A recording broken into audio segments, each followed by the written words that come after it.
नमस्कार। फिर से हाजिर हूँ एक नई कहानी के साथ में। मैं हूँ राज। आप देख रहे हैं हाईवे 33। दोस्तों, कल की जो कहानी मैं आपको सुनाया था, उम्मीद है कि आपको वो पसंद आई होगी। वो कहानी जिसका नाम था वह रहस्यमय बंगला, एपिसोड नंबर 745। ये जितेंद्र की कहानी थी। तो चलते हैं आज भी उन्हीं की कहानी में। लेकिन दोस्तों, अगर आप इस चैनल पर पहली बार जुड़े हैं और अभी तक इस चैनल को आपने सब्सक्राइब नहीं किया है तो दोस्तों जल्दी से कर लीजिए और साथ में बेल आइकन को जरूर दबाइएगा ताकि वीडियो का नोटिफिकेशन सबसे पहले आपके पास पहुंचे। शुरू करें आज की जितेंद्र जी की कहानी। दोस्तों, मेरा नाम जितेंद्र है। मैं आगे की कहानी तो आपको बता ही चुका हूं। अब मैं अपने गांव में था। मेरी माँ शहर जाने नहीं दे रही थी। वो कह रही थी कि जितेंद्र नहीं, अब उस कोठी में उस काम में नहीं जाना है। वो आत्मा है, कब क्या कर दे कुछ भी पता नहीं। आत्मा पर कभी विश्वास नहीं करना चाहिए। मैं मानती हूं कि अभी तक तुम्हारे साथ उसने कुछ बुरा व्यवहार नहीं किया है, तो क्या पता कब उसका मूड बदल जाए। नहीं बेटा, तुम कोई यहीं पर काम कर लो छोटा मोटा और शहर को भूल जाओ। मैं माँ की बात को मानता था, माना भी। अब मैं अपने गांव में ही छोटा मोटा कोई धंधा करने लगा और 2 महीने तक मैं उसमें रुका रहा, लेकिन कुछ भी फायदा नहीं। अब मुझे जब मैं रात को सोता था ना, तो उसी घर का, उसी बंगले की अब ख्वाब आता था, सपना आता था। मैं जैसे रात में उसी कमरे में सोया हूं जहां मैं सोया करता था, और वहां पर जैसे कोई इधर उधर घूम रहा है, वो मेरा नाम लेकर के पुकार रहा है, जितेंद्र जितेंद्र, तुम कहाँ हो। मैं जब नींद से जागता ना तो एकदम पसीने पसीने हुआ पड़ता था। तो ले दे करके मुझे लगने लगा कि मुझे अब यहाँ काम में तो कोई फायदा है नहीं, नुकसान ही हो रहा है, तो क्यों ना चलूं। अब सेठ जी से मैं वादा भी करके आया था कि मैं लौटूंगा सारा पैसा कर्जा दे करके और मैं वापस आऊंगा। सेठ जी मेरा इंतजार भी कर रहे हैं, लेकिन माँ जो थी वो मुझे अब शहर जाने नहीं दे रही थी। आखिरकार मैं माँ से बातें करने लगा, माँ को समझाने लगा कि देखो माँ, अब तक उस आत्मा लड़की ने मेरे साथ कोई बुरा किया नहीं है, अब तो उस घर में भी नहीं किए, तो मुझे किस बात का डर है। अच्छा बंधा पैसा मुझे मिल रहा है 3 महीने में, तो क्या बुरा है। मैं जा रहा हूं, 3 महीना सिर्फ करूंगा, और फिर जो पैसा मिलेगा तो मैं लौट आऊंगा, और फिर जैसा तू कहेगी वैसा ही मैं करूंगा। इस बार मुझे जाने दी। बड़ी मिन्नतों के बाद मैं माँ को समझा पाया था। माँ डरी हुई थी और वो कह रही थी कि नहीं बेटा मत जा। लेकिन मैं माँ को अच्छी तरह समझाया कि माँ आप चिंता मत करो, मैं सही सलामत लौट के आऊँगा, और जब आऊँगा तो फिर मेरे पास पैसा होगा। आखिरकार मैं शहर रवाना हो गया। जब मैं उस कोठी में पहुँचा, गेट पर पहुँचा, तो उसमें देखा कि मोटे मोटे ताले लगे हुए, और जो अंदर का गेट था उसमें तो लाल रंग का कपड़ा भी बंधा हुआ था। इसका क्या मतलब है भाई। अब मैं सेठ का कोठी पहुंचा, सेठ जी से जा करके मिला। सेठ जी मुझे देख करके चौंक गए और कहने लगी, अरे जितेंद्र, तू तो बोला था कि मैं जल्दी लौट आऊंगा, और तू देख कितने दिनों के बाद लौट रहा है। मैं बोला, सेठ जी घर जाने के बाद काम तो बढ़ ही जाता है ना। तो मैं देखा हूं कोठी में आते वक्त वहां पर तो मोटे मोटे ताले लगे हुए, और जो अंदर वाला गेट है उसमें लाल कपड़ा लगा हुआ है, बंधा हुआ है। ये क्या चक्कर है सेठ जी। अब सेठ जी बताने लगे कि देख जितेंद्र, तू तो चला गया गांव, और मुझे लगने लगा कि अब तू वापस नहीं आएगा। अब उस जगह पर मैं किसी और को काम दे रहा था, लेकिन उस जगह पर कोई काम करके राजी नहीं। सबको आसपास में मालूम था कि वो कोठी भूता है, उसमें कोई आत्मा रहती है। तो नए लड़के तो एक आध दिन आ भी जाते थे, लेकिन जब को बगल वाले बता देते थे कि तुम किस कोठी में हो, वो तो भूतहा कोठी है, तो लोग भाग जाते थे। इस तरह मैं तो तंग आ चुका था। हर बार नया लड़का मैं कहाँ से लेके आऊँ। तब मैंने फैसला किया कि मैं किसी बड़े तांत्रिक को बुलाता हूँ, और जो आत्मा है हमारी घर की ही है, हमारी घर की बेटी ही है, तो उसको अपने काबू में किया जाए, उसको एक उचित स्थान दिया जाए कहीं पर, ताकि वो कोठी, वो बंगला आजाद हो पाए। मैंने वही किया, तांत्रिक को बुलाया और उस कमरे में पूजा पाठ शुरू हुआ। लेकिन तांत्रिक का कहना था कि उस कोठी के अंदर में वो आत्मा है ही नहीं, इस टाइम तो है नहीं। अब क्या किया जाए? अब उस तांत्रिक ने पूरा कोठी को एक तरह से बंदिश कर दिया है, ताकि वो आत्मा दोबारा कभी भी आए तो उस घर में प्रवेश ना कर पाए, अब फिर वो कभी अपना लौट करके जहां गई थी उधर भी चला जाए, मतलब उस घर में रहने ना पाए। तो इसीलिए मैंने तांत्रिक को बुलाया था, अब पूजा पाठ किया था। मैं जब सेठ जी की बात सुना तो मैं भी थोड़ा हैरान जरूर था कि चलो सेठ जी ने अच्छा ही किया है।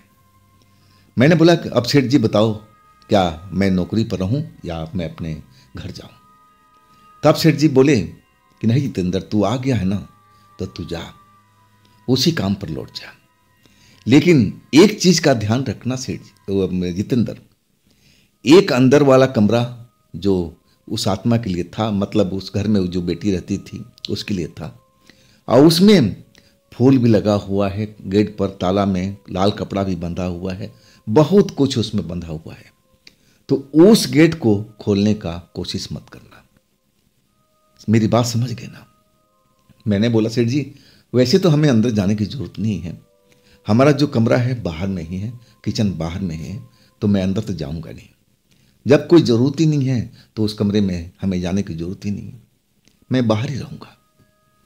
अब सेठ जी से मैं चाबी अभी ले करके अब कोठी के अंदर पहुंच गया। जब मैं बाहर का गेट खोला तब मुझे लगा कि जैसे मैं रात में जो ख्वाब देखता था, एक आवाज़ सुनाई पड़ती थी, जितेंद्र जितेंद्र, और वैसे ही मेरे कानों में कुछ आवाज़ आनी शुरू हो गई। मुझे लगा कि मेरा भ्रम है और कुछ नहीं है। मैं अपने जो बाहर का कमरा था जिसमें मैं रहा करता था, अपने कमरे में गया। उस कमरे के अंदर में ऐसा कोई पूजा पाठ का सामान वगैरह कोई भी नहीं लगा हुआ था, बस एक मेन गेट था जो अंदर वाला, और अंदर में तो मैं गया ही नहीं कि अंदर में हुआ क्या है, मुझे जाने की जरूरत ही नहीं थी। अब मैं अपने कमरे में आकर के रहने लगा। अब मुझे रहते हुए कम से कम अब 1 हफ्ता बीत चुका था, और वास्तव में मुझे लग रहा था कि वो आत्मा जो है ना, अब सदा के लिए इस कोठी से चली गई, कभी वो लौट के नहीं आएगी। शायद वो 3 काले काले जो लोग थे उस रात को जो मैंने देखा था, वही उस आत्मा को पकड़ के ले गए। तो कौन थे वो लोग, काले काले लोग? क्या करेंगे उस आत्मा के साथ में? मैं अब चलो सब कुछ भूल गया, चलो अच्छा हुआ वो चली गई, अब हमें क्या लेना देना, हम अपना काम करेंगे, 3 महीना गुजारेंगे, अब पैसा लेंगे, अब फिर घर चले जाएंगे, इसके बाद देखा जाएगा, जो होगा होगा।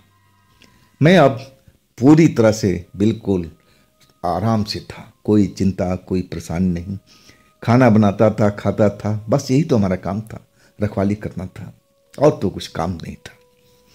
अब हफ्ता भर बीत जाने के बाद मैं रात को कमरे के अंदर सोया। आधी रात के थोड़ा ऊपर ही हो चुका था। मैं बाथरूम के लिए उठा, बाथरूम में गया, और जब वापसी आया ना तो मुझे लगा कि हमारे कमरे के अंदर में कोई है। कौन है पता नहीं चल रहा था, लेकिन जो सुगंध मैंने एक बार एहसास किया था, खुशबू, वही सुगंध कमरे के अंदर में फैला हुआ था। मुझे एक बार तो सही में मैं डर चुका था कि कहीं वो आत्मा लड़की फिर वापस तो नहीं आ गई, जैसा वो खुशबू था हवा में फैला हुआ था कमरे के अंदर में। मैं वास्तव में डर चुका था। मैं पूरे कमरे के अंदर देखने की कोशिश कर रहा था लाइट जला करके, लेकिन वो आत्मा लड़की मुझे अब कहीं भी नजर नहीं आई, और वो जो खुशबू था धीरे धीरे करके अब गायब भी हो चुका था। मुझे लगा कि मेरे सब जो देख रहा हूं ये भ्रम है, दिमाग का भ्रम है और कुछ नहीं है। मुझे तो डरना ही नहीं चाहिए। क्यों मैं डरूं उस लड़की से, उस आत्मा से जो आज तक मेरा कुछ गलत तो किया नहीं था, कोई नुकसान पहुंचाई नहीं थी। चलो अब मैं अपने बिस्तर पर आकर के लेट गया। गहरी नींद आ चुकी थी, मैं गहरी नींद में जा चुका था। अब फिर एहसास हुआ कि उस कमरे के अंदर में वैसे ही खुशबू फैली हुई है और खुशबू इस बार बहुत तेज थी। और जब मैं अपने बगल में मुड़ करके करवट लिया तो मैं देख करके हैरान था। वही आत्मा लड़की एक पल के लिए जैसे पहले नजर आई थी और वैसे नजर आई और फिर देखते देखते गायब। अब सही मायने में मैं उसको देख करके डर चुका था। उस रात को उठ करके बैठ गया कि क्या ये उन शैतानों के चंगुल से छूट करके आजाद हो गई, फिर इस घर में आ गई। मैं बहुत परेशान था, डर रहा था उस रात को कि अब क्या होगा। अब ये मेरे साथ में कुछ बुरा तो नहीं करेगी, लेकिन आज तक उसने मेरे साथ पूरा कुछ किया नहीं था, तो थोड़ा मन में जो डर था उसके प्रति कम था। लेकिन डर तो डर ही होता है।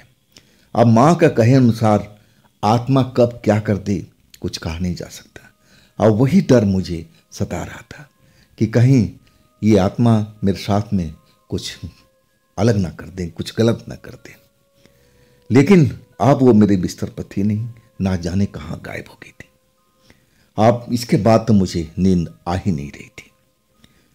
जब नींद आई ना तब सुबह हो चुका था और इसके बाद मैं 8-9 बजे तक सोता रह गया था। जब मेरी नींद खुली तो सबसे पहले मैं उस कमरे की तरफ गया जहाँ गया नहीं था, जहाँ पर वो ताले के ऊपर में कुछ बंधा हुआ था, लाल कपड़ा, पूजा पाठ का सामान बंधा हुआ था। मैं देखा वो जैसे कि तैसे था। अब इसके बाद मैं निश्चित हो गया था। वापसी आया किचन में तो किचन में देख करके हैरान था। किचन में जो भी सामान था अपनी जगह पर नहीं था, सब इधर उधर फैला हुआ था। मतलब वो आत्मा लड़की किचन में भी आई थी और हमारे बिस्तर में भी आई थी। अब ये क्या करने वाली है, अब मुझे कुछ समझ में नहीं आ रहा था। खैर पूरा दिन निकल गया, अब रात आ गई। रात में वही मैं खाना वाना बना करके रेडी किया और सोचा कि नहा करके आके भोजन करूंगा। और तभी मुझे ध्यान आया, अरे अब तो वो आ चुकी है, उसके लिए मैं खाना तो बनाया नहीं, अब मेरा क्या होगा, वो तो सारा खाना चट कर गई होगी। लेकिन जब मैं किचन के अंदर पहुंचा तो अपना खाना देख करके अब मैं सोच में पड़ गया, क्यों नहीं उसने इस खाने को चुराया, क्या हो गया उसको। लेकिन मैं इसके बारे में ज़्यादा सोचा नहीं। चलो अच्छा हुआ मेरा खाना इसने नहीं खाया, नहीं तो मुझे फिर बनाना पड़ता। अब मैं खाना वाना खा करके अपने बिस्तर पर आके लेट चुका था। आधी रात हो चुकी थी और मैं यही सब अपने दिमाग में अनुमान लगा रहा था।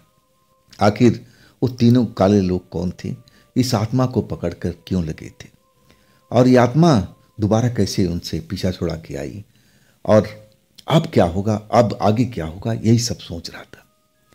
और अचानक कब मुझे गहरी नींद आ गई अब मुझे पता ही नहीं चला।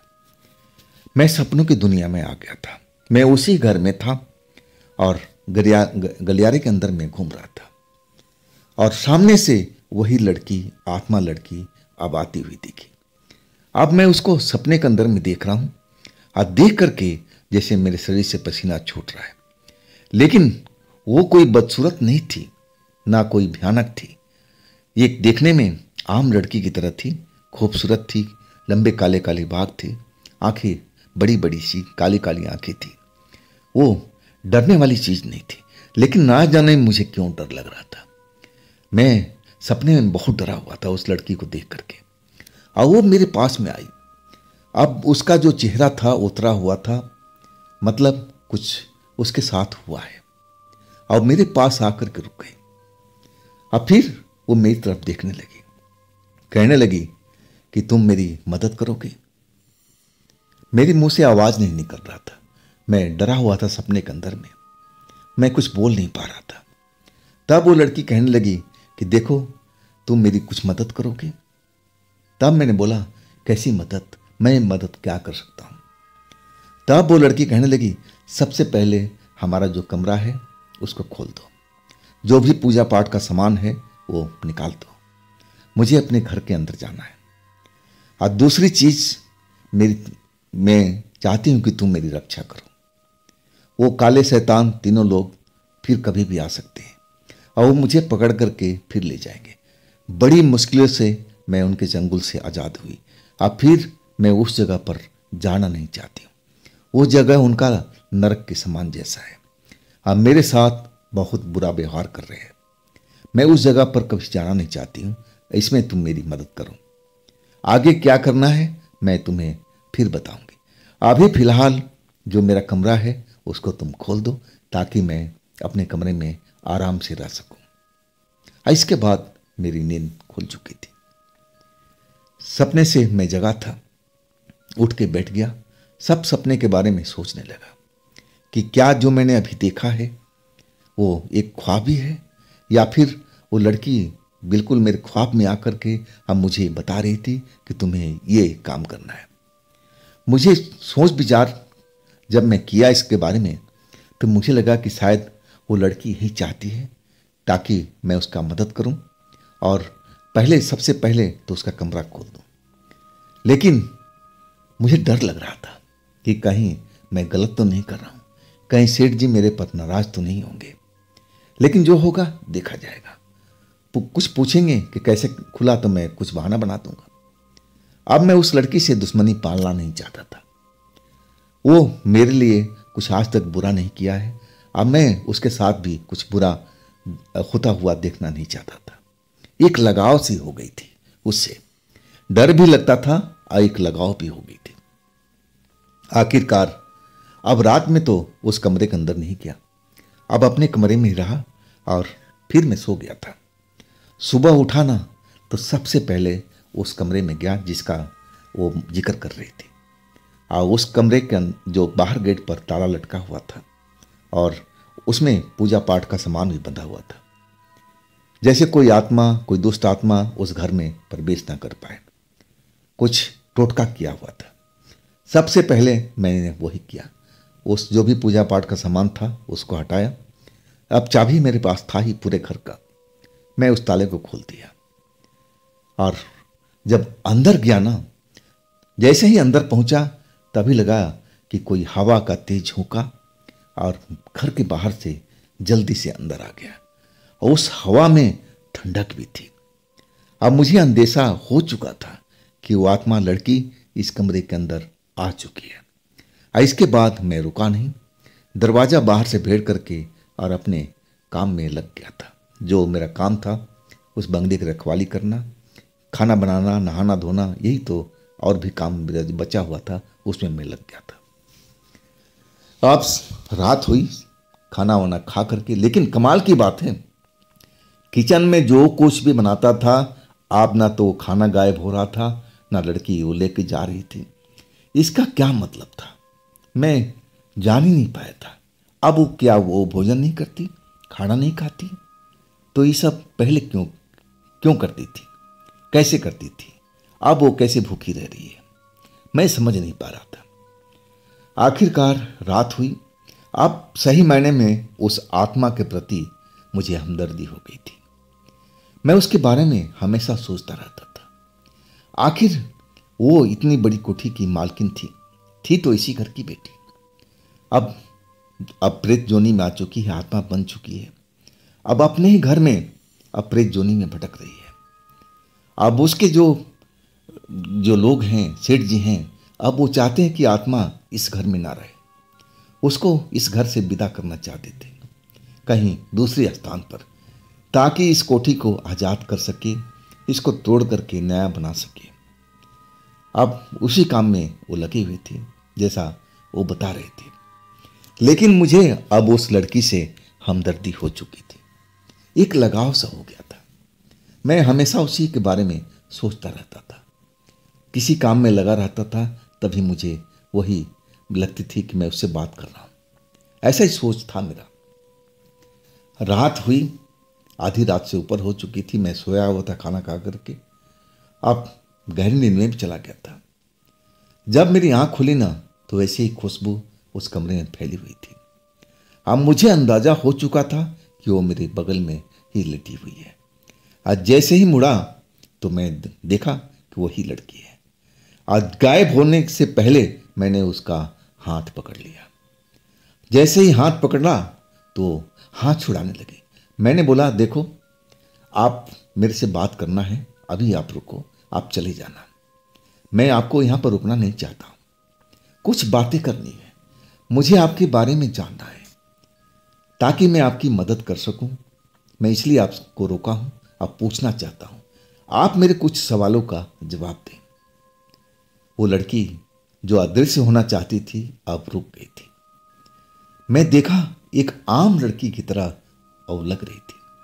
कहीं से भी भूत प्रेत चुड़ैल की तरह उसका शरीर नहीं था। जो चेहरा था अब जैसा था इंसान का होता है वैसा ही सब कुछ था। अब मैं बैठ चुका था, वो लड़की भी अब पलंग पर बैठी हुई थी। हम एक दूसरे की तरफ देख रहे थे। आखिरकार मैं ही पूछा कि पहले आप मेरे कुछ सवालों का जवाब दीजिए ताकि मैं आपका मदद कर सकूं। सबसे पहले बताइए कि उस रात जो मैंने देखा था, जो काले काले 3 लोग थे, वो आपको पकड़े हुए थे, वो कौन लोग थे? आप कहाँ लेके गए थे? आप काफ़ी दिनों तक इस बंगले में नहीं थी। इसके बाद मैं घर चला गया था और जब आया था तब भी आप इस बंगले में नहीं थी। तो वो लोगों को बारे में बताइए और उन्होंने आपके साथ क्या सलूक किया, पहले उसके बारे में बताइए। लड़की मेरी तरफ देखती रही, कुछ देर तो चुप रही और तब वो कहने लगी कि उस रात जो तूने देखा था ना, वो बिल्कुल सही बात थी। वो तीनों लोग शैतान थे। उनका काम है जो आत्मा है उनको पकड़ना, पकड़ करके अपने महल के अंदर ले जाना। आप एक तरह से उनका यही काम है, उनका यही पेशा है। वो आत्माओं को ऊपर दबाव बना करके अपने जाल में फंसा कर रखते थे। उस जगह पर बहुत सारी आत्माएं कैद थी जिसमें मैं भी एक थी। वो आत्माओं को तकलीफ देते थे, कष्ट देते थे। वो एक तरह से राजा थे वहाँ का और नहीं चाहते थे कि हम उस बंधन से छूट करके फिर बाहर आए।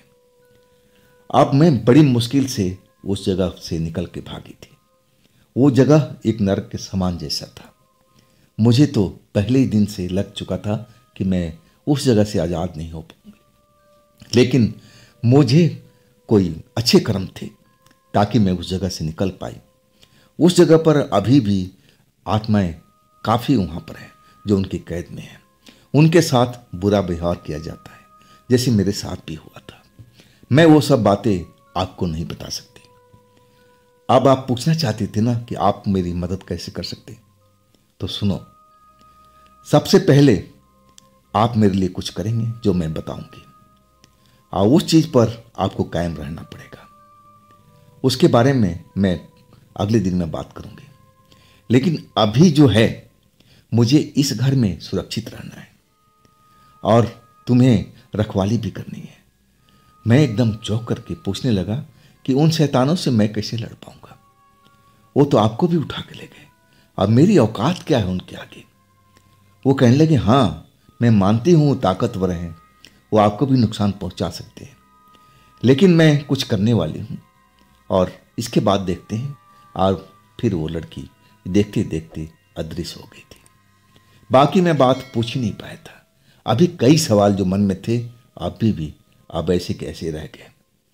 अब मुझे लगा कि अब इस रात में लड़की मिलेगी नहीं, अब हो सकता है अगली रात में ही वो नजर आए, अब फिर मैं उससे बात करूंगा। अभी तो बहुत सारे जवाब उससे लेने थे सवालों का। आखिरकार अगले दिन सब अपने जैसे काम में लगा हुआ था। इसके बाद वही टाइम आया, रात आया। अब मैं इंतजार करता रहा कि कब लड़की आएगी, कब लड़की आएगी, लेकिन वो लड़की आई नहीं। आखिरकार मैं गहरी नींद में था। अब फिर वो मैं सपने में आ चुका था। सपने में वही लड़की गलियारे के अंदर मुझे खड़ी दिखाई दी। अब फिर वो कहने लगी, बात करने लगी मुझसे। मुझे अब उससे डर नहीं लग रहा था, मैं बिल्कुल उसके नज़दीक था। और कहने लगी, जितेंद्र तू मेरी मदद कर सकती हो। मैंने बोला हाँ, मैं आपकी मदद करने के तैयार हूँ। अब उसके लिए क्या करना होगा ये तो मुझे बता दीजिए। वो लड़की कहने लगी हाँ, मैं आपको बताऊंगी। अब मैं उन जो राक्षस हैं, शैतान हैं, उनके चंगुल में फंसना नहीं चाहती। मैं पूछने लगा कि उसके लिए मैं क्या करूं। आप जब तक बताएंगे नहीं तब तक मैं उस उपाय को कैसे करूंगा। आज मैं सपने के अंदर में उसे सवाल पूछ रहा हूं कि आप तो पहले मेरा खाना खा जाया करती थी, आप क्यों नहीं खाती हैं। तब वो हंसते हुए कहने लगी मैं खाना खाती नहीं थी, खाना तुम्हारा बर्बाद कर देती थी, फेंक देती थी। मैं तुम्हें परेशान करती थी ताकि तुम डर जाओ, इस घर से भाग जाओ। मैं नहीं चाहती थी कि तुम इस घर में, इस कोठी के अंदर में रहो। लेकिन जब मैं तुम्हारा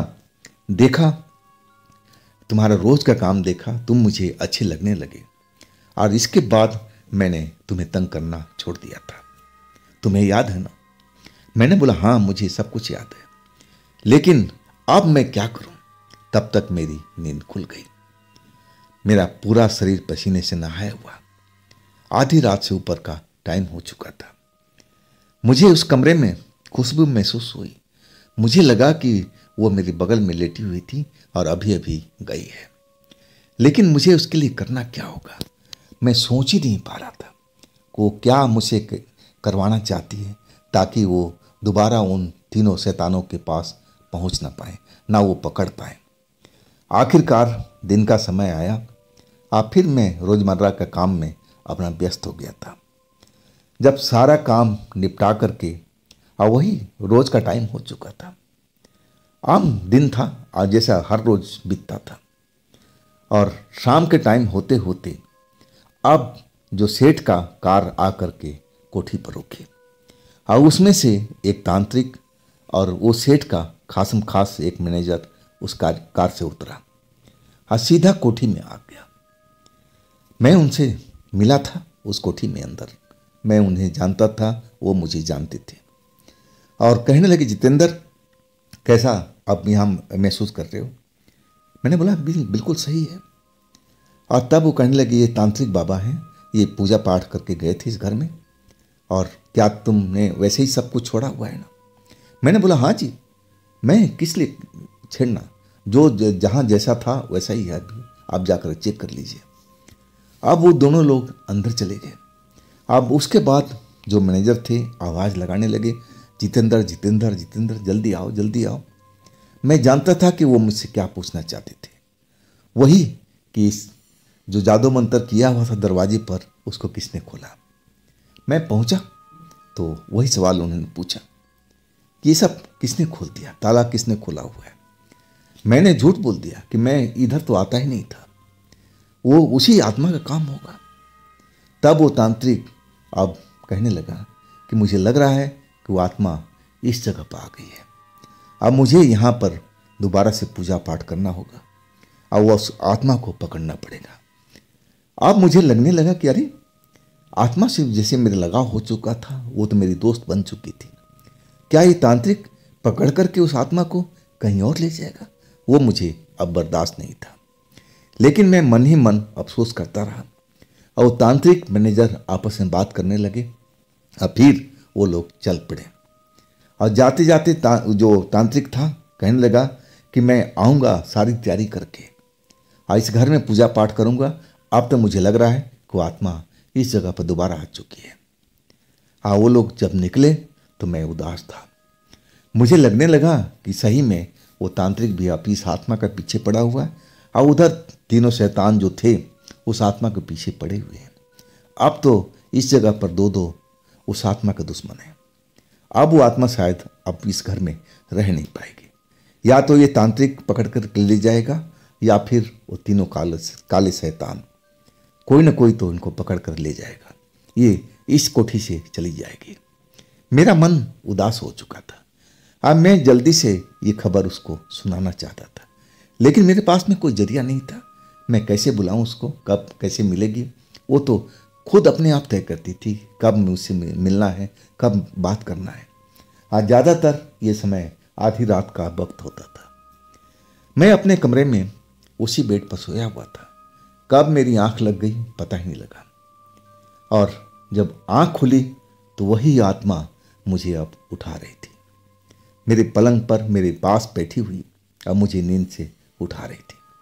उठो जितेंद्र, उठो जितेंद्र। मैं जैसे लगा कि सपने में हूं, लेकिन वो रियलिटी थी। बिल्कुल मेरे समीप बैठी हुई थी, चेहरा उदास हुआ पड़ा था। मैं देखते ही अब समझ गया कि ये क्या बोलना चाहती है। अब वही उसने बोलना शुरू किया कि जितेंद्र, मुझे लग रहा है कि मैं इस कोठी में रह नहीं पाऊंगी। अब तुमने तो देख ही लिया है, वो तांत्रिक भी अब मुझे इस जगह से भगाना चाहता है। अब मैं क्या करूं जितेंद्र, कहाँ जाऊं मैं? मेरी आत्मा तो इसी जगह पर है। अब मैं इस कोठी से दूर जाने पर सोच भी नहीं सकती। अब तुम मेरी मदद कर सकती हो। मैंने बोला, कैसे मदद करूंगा? आप कुछ बताते तो हो नहीं, सिर्फ आपने बोलते हो कि मेरी मदद करो मदद करो। मैं कैसे मदद करूं? तो उसके लिए कुछ उपाय भी तो बताओ। तब वो कहने लगी कि आज भर रुको, मैं कल तुमसे मिलती हूँ और फिर बताती हूँ कि क्या करना है। और इसके बाद वो आत्मा अब मेरी बिस्तर के पास से गायब हो चुकी थी। अब मुझे लगा कि मैं ख्वाब ही देख रहा हूँ, सपना देख रहा हूँ, लेकिन वो सपना नहीं था, बिल्कुल हकीकत था। फिर अब काफ़ी देर तक नींद नहीं आई। इसके बाद अब गहरी नींद आई तो सुबह दिन चढ़े के बाद ही मैं अपने बिस्तर से उठा। अब मैं उसी आत्मा के बारे में सोच रहा था कि अब ये बच नहीं पाएगी। वो दुष्ट आत्माएं जो तीनों थी, शैतानी आत्माएं, या तो वो पकड़ के ले जाएंगी या फिर इसको तांत्रिक ही पकड़ करके कहीं ले जाएगा। अब ये इस घर में रह नहीं पाएगी। अब यही सोचते सोचते सारा दिन मेरा निकल चुका था। शाम हो चुकी थी। मैं उदास बैठा हुआ था अपने कमरे के अंदर में। अब मेरे पास में कोई काम नहीं था। खाना बना चुका था लेकिन खाना नहीं खाया था। अचानक एक आवाज आने लगी, जैसे कोई पैदल चल करके हमारे कमरे के अंदर आ रहा है। और फिर आवाज की तरफ मैंने देखा तो वही लड़की, वही आत्मा लड़की अब चलती हुई आ रही थी। मैं उसको देखता ही रह गया था। इतनी खूबसूरत थी वो, और सीधे आकर के मेरे पास खड़ी हो गई और कहने लगी कि जितेंद्र, तुम कहते थे ना कि कैसे तुम मेरी मदद करोगे, तो मैं आप तुम्हें बताती हूँ कि तुम्हें क्या करना है। और तुम डरना मत, मैं तुम्हारा कोई नुकसान नहीं पहुंचाऊंगी।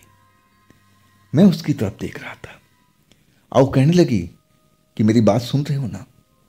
मैंने बोला, हाँ मैं आपकी बात सारा सुन रहा हूं, आप बताओ मुझे क्या करना है। तब वो कहने लगी, जितेंद्र, तुम मुझे अपने शरीर के अंदर ले लो, मैं तुम्हारे अंदर प्रवेश कर जाऊंगी। अब मैं तुम्हारे शरीर के अंदर में रहूंगी और तुम इस कोठी को छोड़ करके अपने गांव चले जाओ। मैं तुम्हारे साथ में रहूंगी और इसके बाद जब सब कुछ यहां पर खेल खत्म हो जाएगा ना, तब हम वापस आएंगे। मैं तुम्हें इस बदले में, काम के बदले में तुम्हें अमीर बनाने की कोशिश करूंगी, ताकि तुम्हारी जो गरीबी है वो दूर हो सके।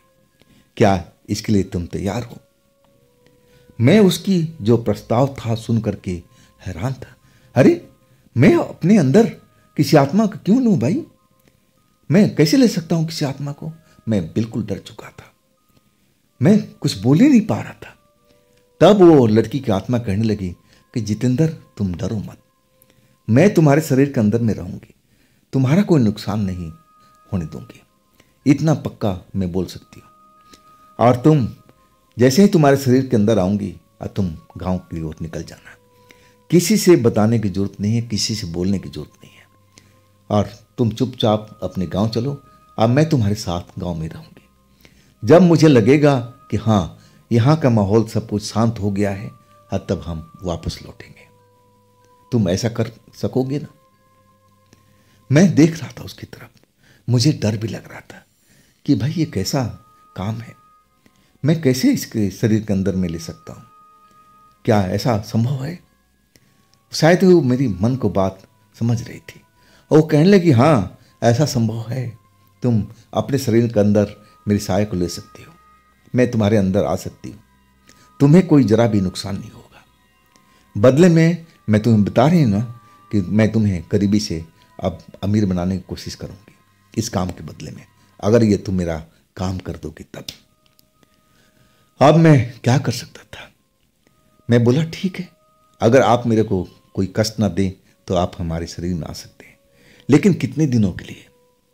तब वो सोचते हुए कहने लगी इसमें हो सकता है 3 महीना लगे, हो सकता है 6 महीना लगे, और हो सकता है कि साल भर लगे, लेकिन जैसे ही लगेगा कि मेरा काम पूरा हो गया अब फिर हम इसी घर में आ जाएंगे। इसके बाद जितेंद्र, मैं तुम्हें अमीर जरूर बनाऊंगी, मैं तुम्हें इस गरीबी से मुक्त जरूर करूंगी, ये मेरा पक्का वादा है। अब फिर मैंने हाँ बोल दिया था। अब फिर वो खुश हो गई, अब बाहर की तरफ चली गई। मुझे लगा कि अभी मेरे शरीर के अंदर आएगी, लेकिन ऐसा हुआ नहीं। मैं अब बिस्तर पर, अब रात की बात थी, अब मैं बिस्तर पर सो गया। इसी बारे में सोच रहा था कि मैंने जो फैसला किया है उसमें कोई गलत नहीं किया है। क्या मैं ये फैसला सही किया हूं? अगर वो आत्मा मेरे शरीर के अंदर आ जाएगी तो मेरा नुकसान तो नहीं होगा। लेकिन यही सोच रहा था कि चलो अब हमने बोल ही दिया है तो अब डरना क्या, जो होगा देखा जाएगा। इसके बाद मैं अब गहरी नींद में था। आज सपने के अंदर में मुझे लगा कि वो लड़की मेरे बिस्तर पर आई है और धीरे धीरे उसका जो रूप है अब वो धुएं में परिवर्तित हो रहा है, और देखते ही देखते वो एक धुआं की तरह बन गई और वो मेरे शरीर में समाने लगी। मुझे जरा भी तकलीफ नहीं हो रही थी, बस मैं हैरानी से देख रहा था। इसके बाद फिर मैं गहरी नींद में सो चुका था। जब सुबह मेरी आंख खुली ना, तो वास्तव में रात का सपना देख करके मैं डर चुका था। क्या वो लड़की की आत्मा मेरे शरीर के अंदर में आ चुकी है? लेकिन मुझे कुछ आभास नहीं हो रहा था, जैसे मैं था वैसे ही था। अब लड़की का कहना था कि अब तुम यहां से निकल जाना जब मैं तुम्हारे शरीर में आऊंगी, लेकिन मैं ऐसा गलती नहीं कर सकता था। अभी मेरे पास में टाइम था, अभी 3रा महीना पूरा भी नहीं हुआ था, तो मैं अपने पैसे का नुकसान कैसे कर सकता था।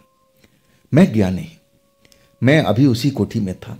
सारा दिन का काम किया और रह के मुझे याद आता था कि मेरे शरीर के अंदर में एक आत्मा है जिसका बोझ लेकर के मैं घूम रहा हूं, लेकिन मुझे कोई बोझ अनुभव नहीं हो रहा था।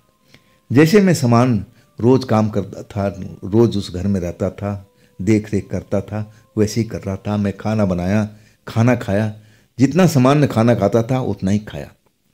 ये नहीं कि मैं मेरे शरीर में आत्मा आ चुकी है तो मैं डबल खाना खा रहा हूं, ऐसा कुछ बात नहीं थी।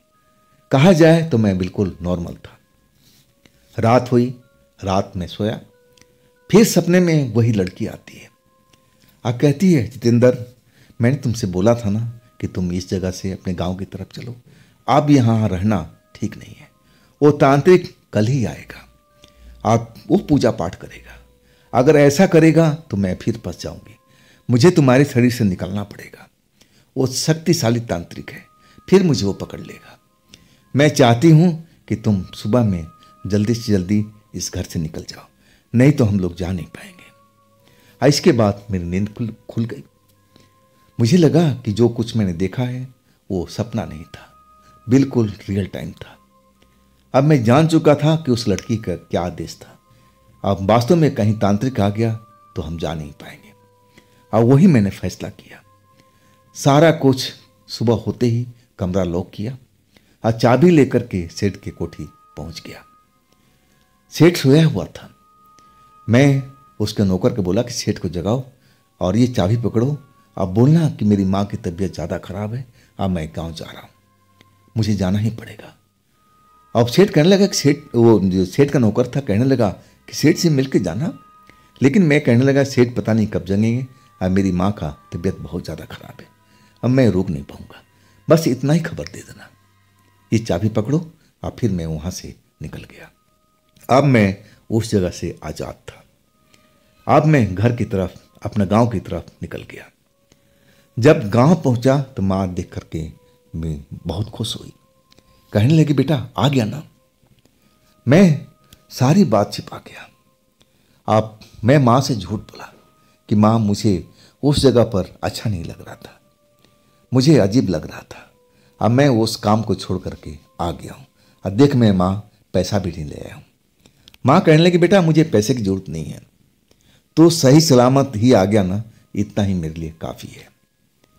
और मैं खुश था, माँ भी खुश थी, लेकिन मेरे शरीर के अंदर में एक आत्मा जरूर थी और आगे क्या करने वाली है मुझे खुद भी मालूम नहीं था। तो दोस्तों, ये जो कहानी है इसकी अगली भाग कल, थोड़ा इंतज़ार ज़रूर आपको करना पड़ेगा। और दोस्तों, इस चैनल को आप अभी तक जब आपने सब्सक्राइब नहीं किया है तो जल्दी से कर दीजिएगा, लाइक भी कीजिएगा और हमारे दूसरे चैनल पर भी जाइए, उसका लिंक इसी वीडियो के अंदर मैं डाल चुका हूँ, तो उनमें भी जा कर के आप कहानी देखिए, बहुत आनंद आएगा। फिर मैं कल मिलता हूँ इसी कहानी के साथ में। आप लोग अपना ख्याल रखिएगा।